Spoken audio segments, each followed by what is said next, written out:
গরম পানি ফুটছে, এটা হচ্ছে নারকেল বাটা দিয়ে দিলাম। আর অনেক কিছু দিতে হয় এতে, বাট কাছে নেই। অনেক কিছু বলতে বাদাম বাটা দিলে খুব ভালো হয়, কিন্তু অ্যাকচুয়ালি বাদাটা আসলে বাদাম বাটা আমার কাছে নেই, তাই দিলাম না।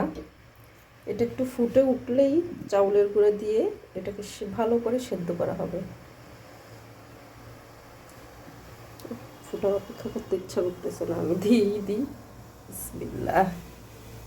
আটা তৈরি করা কিন্তু খুবই কষ্ট, খুব, কারণ এটা পারফেক্ট না হলে কিন্তু খুবই সমস্যা হয়। আচ্ছা, ওর 2 হাতে কাজ করতে হবে, একটু রেখে। কি সুন্দর করে আটাটা করেছি, আমার মনে হয় না আমি কখনো এমন সুন্দর পারফেক্ট করে আটা সেদ্ধ করতে পেরেছি। সুন্দর হয়েছে, মনে হচ্ছে পিঠাটা খুব ভালোই হবে। ও ফাইন। শীতকাল এই জন্য হচ্ছে গিয়ে মানে খুব দ্রুত মানে আটাটা ঠান্ডা হয়ে গেছে, ধরতে পারছে। আর গরমের সময় হলে মায়েরে মা 1 ঘন্টা লাগতো এই আটা ঠান্ডা হতে। যাই বাকি কাজ শেষ করি, পরে আপনাদের আবার বাকিটা দেখাবো। এটা আসলে এত সহজে খাওয়া যায় না, এটার অনেক প্রসেস এখনো করতে হবে, তারপরে খেতে হবে, বুঝছো? অপেক্ষা করো, অপেক্ষা করো, লাইনে থাকো অপেক্ষা করে। পিঠাটা ভাজা শুরু করেছি। এই পিঠা ভাজতে অনেক সময় লাগে, কারণ পিঠার লেয়ারটা বেশ মোটা। আর এটা কেন জানি না, ভাজতেও অনেকটা সময় লাগে, খুব কষ্ট হয়, আমার অনেক দেরি হয়। আমি এদিকে দুধটা জাল করে নিচ্ছি, কারণ এটাকে বলে দুধ খেজুরে পিঠা বলে।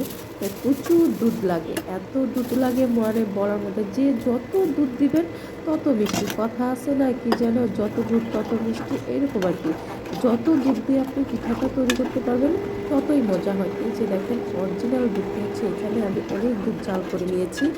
আর দুধের ভিতর অনেক সময় খেজুরের গুড় দিলে দুধটা কেটে যায়, তাই আমি আলাদা করে খেজুরের গুড় দিয়ে আর দুধ দিয়ে জ্বালাচ্ছিলাম। এটাকে খেজুরের গুড় বলেন। এটা কোনো কালার হলো এই মানে গুড়ে অবশ্যই এরা কালার মিশাইছে, কোনো আসলে এটা কোনো খেজুরের গুড় না। আমার মনে হয় খেজুরের গুড়টার সাথে কোনো একটা কালার মিক্স করার কারণে এমন হয়েছে। আমি তো দেখে নিয়ে আসছি ভালোই, এখন তো এনে দেখে অবস্থা, পিঠা দিতেও খুব খারাপ লাগছিল, আর কিছু করার নাই, দিতে হবে তাই দিলাম। পিঠাটা অবশেষে হয়ে গেছে, ঢেলে দিচ্ছি। খুব সুন্দর মজার একটা পিঠা হবে। এই পিঠাটা আসলে সত্যি অনেক মজার হয়, চিতই পিঠার মতো আর কি। এটাও রাতে এরকম ভিজায় রেখে দিতে হয়, সকালে একদম ফুলে মানে চিতই পিঠা যেরকম ফুলে বালিশ বালিশ হয়ে যায়, ঠিক এই পিঠাটাও ফুলে অনেক বড় বড় হয়ে যায়। অনেক মজা খেতে, এত মজা হয় মানে বলার মতো না। আসলে মজা হয় দুধের কারণে, যত দুধটা জাল করা যাবে, ঘন করা যাবে, পিঠাটা না ততই টেস্টি হয়, খুব মজা হয় এই পিঠাটা।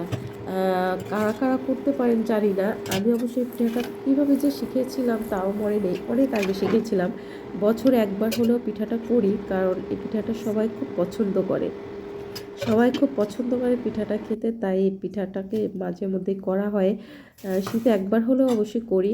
নারকেল কোড়ানো দিয়ে দিলাম, কারণ যে একটু খাওয়ার সময় নারকেলটা মুখে লাগলে ভালো লাগে, দিয়ে ভালো লাগার জন্য দিই। নিয়ম কিনা জানি না, দিয়ে আসলে অনেক নিয়মই তো আমরা জানি, অনেক সময় অনেক কিছুই জানি, করা হয় না। এই যে ফাইনালি আমার পিঠাটা হয়ে গেছে। সকালে দেখেন পিঠাগুলো কি সুন্দর ফুলে ফুলে গেছে। পিঠাগুলো আসলে এত ভিজে গেছে যে আমি তুলতেই পারছিলাম না। ভিডিওটি সবাইকে দেখার জন্য আল্লাহ হাফেজ, ধন্যবাদ সবাইকে।